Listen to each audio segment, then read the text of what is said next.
하나님 말씀 보겠습니다. 예레미야서 4장 11절에서 22절 말씀입니다. 예레미야서 4장 11절에서 22절 한 절씩 교독하시겠습니다. 11절.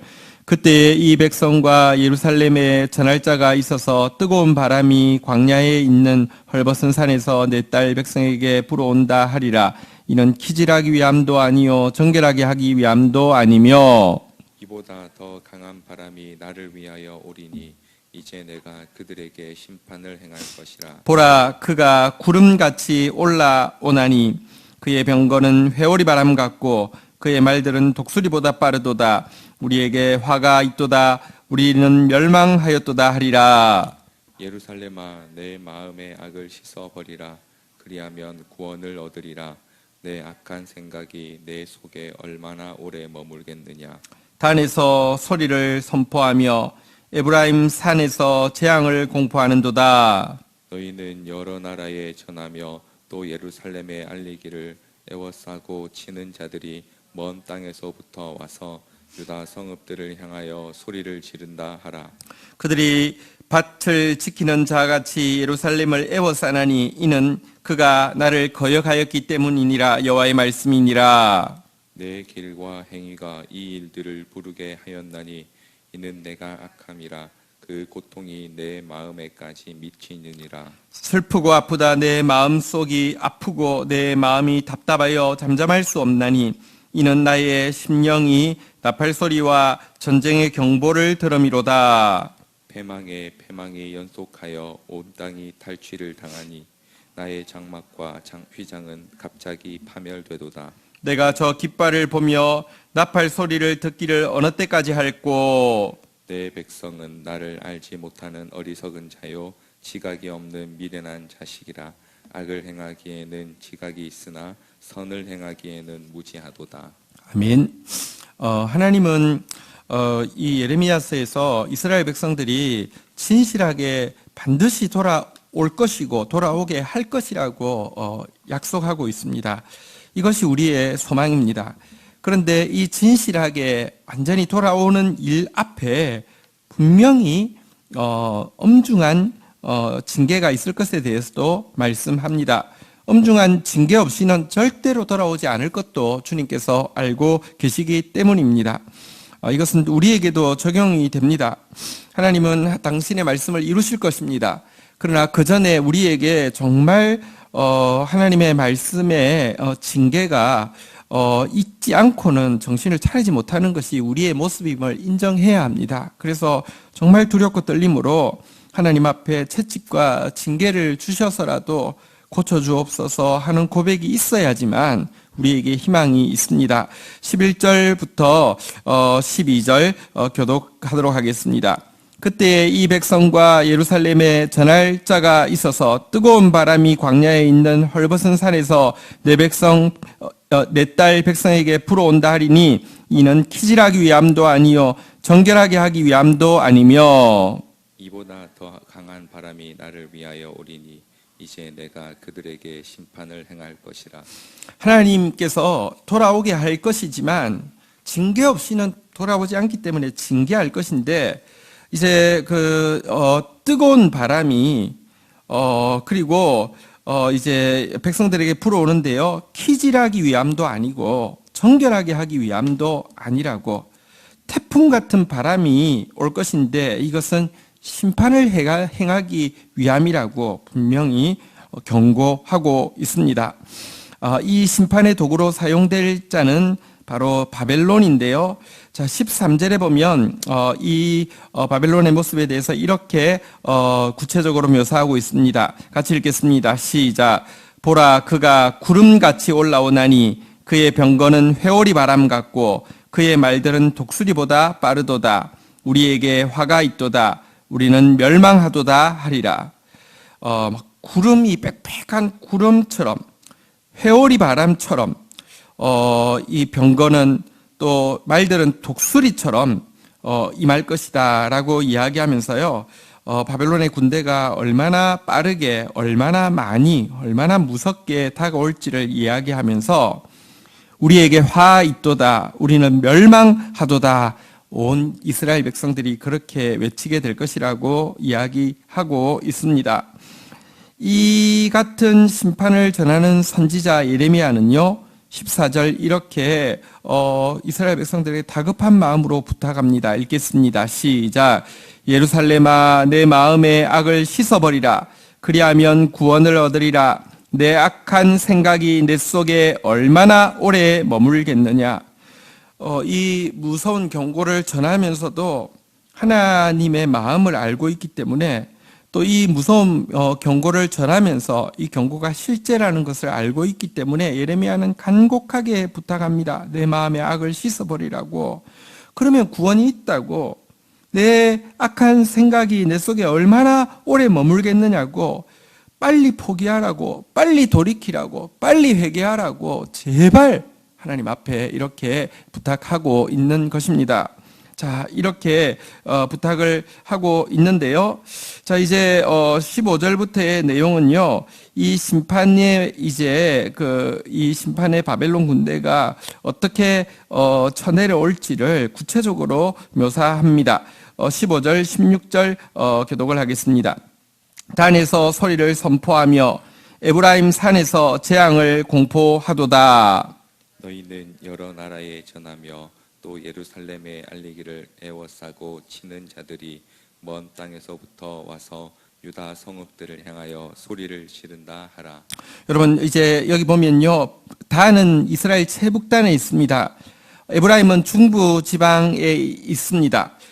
이제 단에서부터 에브라임으로 남하해가지고는요, 결국은 예루살렘을 이제 밭을 지키는 자 같이 예루살렘을 에워쌀 것이다. 완전히 포위할 것이다. 이렇게 이제 그 예루살렘을 에워쌀 것이다. 이렇게 이야기를 하고 있습니다.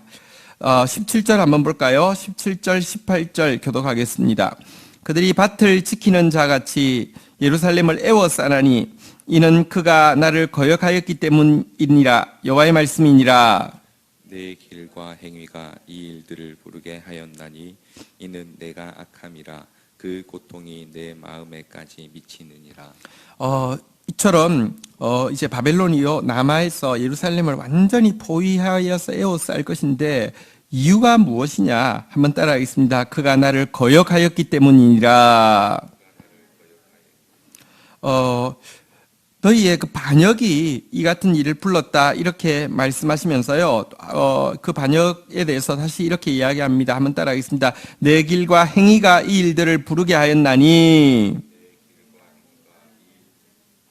여러분, 우리가 말씀의 길을 걷지 않고 자기가 만든 이 자기 방법의 길을, 자기 생각의 길을 고집하고 있었다는 것입니다. 하나님을 경외하고 하나님을 예배하는 행위가 아니라 우상을 숭배하는 그 행위가, 자기를 숭배하는 그 행위가 이 같은 재앙을 불러들였다는 것입니다. 이 악함 앞에서요. 그런데 여러분, 문제는 참 하나님 앞에 예민한 자는 갈수록 예민해지고요. 하나님 앞에 둔감해지는 자는 갈수록 둔감해진다는 것입니다. 이렇게 경고하고 있지만 이스라엘 백성들은 전혀 감동이 없는데요. 전하고 있는 예레미야는 무엇이라고 이야기합니까? 그 고통이 내 마음에까지 미치느니라 이렇게 이야기하고 있는데요. 이 고통이 너희들이 자초한 그 고통이 이제 너희 마음속까지 뼈저리게 미칠 것이다 이렇게 이야기하고 있는데요. 여러분, 지금은 전혀 받아들이고 있지 않지만 그때가 되면 정말 뼈저리게 그 속살을 베듯이 그 고통이 임할 것이다 이렇게 경고를 하고 있습니다. 그렇지만 이 말은 거꾸로 아직 전혀 와닿지 않는다는 뜻이죠. 그러나 이 말씀을 이미 믿었고 이 말씀이 와닿고 있는 선지자는 어떻게 반응하고 있습니까? 19절 같이 한번 읽도록 하겠습니다. 읽겠습니다. 시작. 슬프고 아프다. 내 마음 속이 아프고 내 마음이 답답하여 잠잠할 수 없으니 이는 나의 심령이 나팔 소리와 전쟁의 경보를 들음이로다. 여러분, 말씀을 전하는 예레미야는 무엇이라고 이야기합니까? 슬프다, 아프다, 내 마음속이 아프다, 내 마음속이 답답하다, 잠잠할 수가 없다. 이미 그의 심령으로요, 이 전쟁의 나팔 소리, 전쟁의 경보가 다 들리고 있습니다. 믿으니까 들리는 것입니까? 들리는 것입니다. 믿으니까 보이는 것입니다. 믿지 않으니까 안 들리고 안 보이고, 그러니까 답답하지도 않고 아프지도 않고 잠잠하고 졸고 자고 영적으로 깊은 암흑 가운데 빠져 있는 것입니다. 이어서 이렇게 그날의 모습에 대해서 이렇게 또 예레미야는 본바를 이야기하고 있습니다. 20절, 21절 교독하도록 하겠습니다. 패망에 패망이 연속하여 온 땅이 탈취를 당하니 나의 장막과 휘장은 갑자기 파멸되도다. 내가 저 깃발을 보며 나팔 소리 듣기를 어느 때까지 할꼬. 여러분, 한 번의 패망이 아닙니다. 패망의 패망은 연속할 것이고요. 어디 한 부분이 아닙니다. 온 땅이 탈취를 당할 것입니다. 하나님의 집이, 하나님의 휘장도요, 다 파멸될 것이다. 이렇게 이야기하고 있습니다. 전쟁의 깃발, 전쟁의 나팔 소리를 내가 어느 때까지 들어야 될 것인가 라고 이야기하고 있는데요. 귀를 막아도 들립니다. 눈을 감아도 보입니다. 이것이 선지자입니다. 선지자라는 것은요, 미리 본다는 것이죠. 미리 듣는다는 것이죠. 하나님의 사역자들은요, 어떤 의미에서 선지자여야 합니다. 미리 보이고 미리 들리고, 그래서 미리 아파하여서요, 그것을 방지할 수 있도록 외쳐주는 자가 선지자입니다. 그래서 깨어 있어야 합니다. 그래서 부르짖어야 합니다. 22절 같이 한번 읽도록 하겠습니다. 읽겠습니다. 시작. 내 백성은 나를 알지 못하는 어리석은 자요, 지각이 없는 미련한 자식이라. 악을 행하기에 지각이 있으나 선을 행하기에는 무지하도다. 여러분, 하나님께서 자기 백성을 택한 이유에 대해서 성경은 무엇이라고 이야기합니까?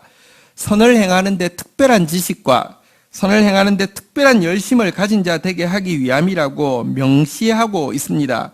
선이 무엇입니까? 정의의 행동과 인자의 마음과 그리고 겸손의 습관이라고 성경은 가르치고 있는데요. 어쨌든 이 선을, 어제 본문에도 나온 정의와 공의를 행하는데 특별한 지식과 특별한 열심을 가진 자로 만들었지만, 이스라엘 백성들은요, 이 선을 행하는 데는요, 무식하고 무지하고요, 아무것도 알지 못하고요, 하나님의 뜻은, 위의 일은요, 아무것도 알지 못하고요, 악을 행하는 데는요, 지각이 있다. 이렇게 이야기하고 있습니다. 여러분들, 공의의 반대가 악입니다. 하나님 말씀 없으면 악입니다. 내 뜻대로 행하는 것이 악입니다. 선을 행하는 데는 무식하고 악을 행하는 데는 지각이 있다. 이렇게 이야기합니다. 그리고 왜 이렇게 선을 행하는 데 무식합니까? 이유는 그것입니다. 내 백성이 나를 알지 못하는 어리석은 자요, 지각이 없는 미련한 자라. 하나님을 알지 못하면요, 하나님을 아는 영적 지식이 무디어지면요, 여러분들 선을 절대 행할 수 없습니다. 선은 착하다고 행할 수 있는 게 아닙니다. 선은요, 우리에게서 나올 수 없습니다. 성경은 명시하고 있습니다. 선을 행하는 자가 없나니 하나도 없다고 이야기합니다. 한 명도 못합니다. 천성에서 나오는 것이 아닙니다. 선은 오직 하나님을 알 때만 나오는 것입니다. 하나님을 알라고 부르짖고 있습니다. 하나님을 알므로 말미암아 선을 행하라고 부르짖고 있습니다. 정의와 공의를 행하라고 부르짖고 있습니다. 여러분, 이 선지자의 이 애타는 외침이 우리의 외침이 되어야 하고, 또 선지자의 이 애타는 외침 앞에서 제일 먼저 징계받아야 될 사람이 우리고, 제일 먼저 마음 아파해야 될 사람이 우리고, 제일 먼저 깨닫고 돌이키고 정신 차려야 할 사람이 우리입니다. 부탁합니다. 여러분, 우리가 기도하지 않으면 누가 기도합니까? 우리가 먼저 보지 않으면 누가 봅니까? 우리가 먼저 하나님 앞에 매달리지 않으면 누가 매달립니까? 하나님 앞에서 이 경고의 말씀, 이 경계의 말씀, 징계와 훈계가 없이는 절대로 돌아옴이 없다고 이야기했는데요. 사실 솔직히 말하면 우리 자신의 모습을 보면 부인할 수가 없습니다. 징계 없이는 안 됩니다. 훈계 없이는 안 됩니다. 정신 차려야 합니다. 정말 하나님 앞에 부르짖고 매달리는 일꾼들 될 수 있도록, 주의 종들 될 수 있도록 우리 하나님 앞에 나아가십시다. 여러분, 하나님의 말씀은 분명합니다. 이 말씀 앞에서 먼저 말씀에 깨닫고 돌이키는 게 제일 지혜롭고요. 제일 또 우리가 먼저 행해야 될 일이고요. 말씀 앞에 정말 먼저 우리부터 깨닫고 돌이켜 부르짖어 하나님의 마음을 시원케 해드리고 이 저주를 바꾸어 축복으로 바꾸어 놓는 하나님의 사람이 되어질 수 있도록 함께 부르짖어 기도하기를 주의 이름으로 축원드립니다. 주신 말씀 붙잡고 우리 주님 앞에 나아가 같이 한번 부르짖어 기도하는 시간 가지도록 하겠습니다. 같이 기도하시겠습니다. 하나님 정말 돌아오게 하고 싶지만 하나님 또한 우리의 모습을 볼 때 징계 없이는 정신 차릴 수 없고 하나님 정말 심판 없이는 하나님 앞에 결코 돌아오지 않는 완악함이 우리 가운데 가득 차 있음을 고백합니다. 우리의 악함이, 우리의 길이, 우리의 행위가, 우리의 반역이 이 심판을 부를 수밖에 없음을 고백합니다. 주님, 채찍과 징계를 주셔서라도 돌이키게 하여 주시며 하나님 우리의 속사를 배워주셔서 예레미야의 슬픔이, 예레미야의 아픔이, 예레미야의 답답함이, 예레미야의 잠잠할 수 없음이, 예레미야 귀에 들렸던 것이, 예레미야 눈에 보였던 것이 우리에게도 보이는 하나님의 사람 되어질 수 있도록 도와주시옵소서. 선을 행하는 데는 지각이 하나도 없고 어리석게 악을 행하는 데만 발달되어 있는 우리를 용서하여 주시옵소서. 하나님을 아는 데 열심이 없고 잠들어 있는 우리를 하나님 깨우쳐 주시옵소서. 일어나 하나님 저주를 축복으로 바꾸며 하나님이여 소돔과 고모라의 열매만 맺고 있는 우리에게 올해 의의 열매가 가득하리라 말씀하여 주셨는데 역전의 역사가 일어날 수 있도록 우리부터 새롭게 하여 주시기를 원합니다. 우리부터 고쳐주시기를 원합니다. 우리부터 불쌍히 여겨주시기를 원합니다. 예수 그리스도의 이름으로 기도 올립니다. 아멘.